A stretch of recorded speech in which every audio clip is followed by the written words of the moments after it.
પોરબંદરમાં જિલ્લા પંચાયત તેમજ તાલુકા પંચાયતની ચૂંટણીને લઈ અને ભાજપ દ્વારા ઉમેદવારો માટે સેન્સ પ્રક્રિયા હાથ ધરવામાં આવી હતી, જેમાં જિલ્લા પંચાયત અને તાલુકા પંચાયત માટે સેન્સ લેવામાં આવી હતી, તો મહાનગરપાલિકા સીટ માટે ફોર્મ ભરાયા હતા। પોરબંદર જિલ્લા પંચાયત તેમજ પોરબંદર, રાણાવાવ અને કુચાણા તાલુકા પંચાયત સત્તાધીશોની ટર્મ પૂરી થઈ છે, ત્યારે આગામી દિવસોમાં ચૂંટણી જાહેર કરવામાં આવશે, જેથી પોરબંદર ભાજપ કાર્યાલય ખાતે ભાજપના આગેવાનો દ્વારા જિલ્લા પંચાયત તેમજ ત્રણેય તાલુકા પંચાયત અને મહાનગરપાલિકાની સીટ માટેના ઉમેદવારો માટે સેન્સ લાવવામાં આવી હતી,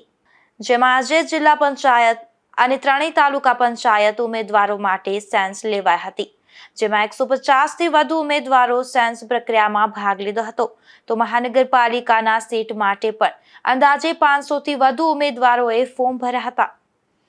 નિપુલ પોપટ સાથે અશોક થાનકી, ગુજરાત ન્યૂઝ, પોરબંદર।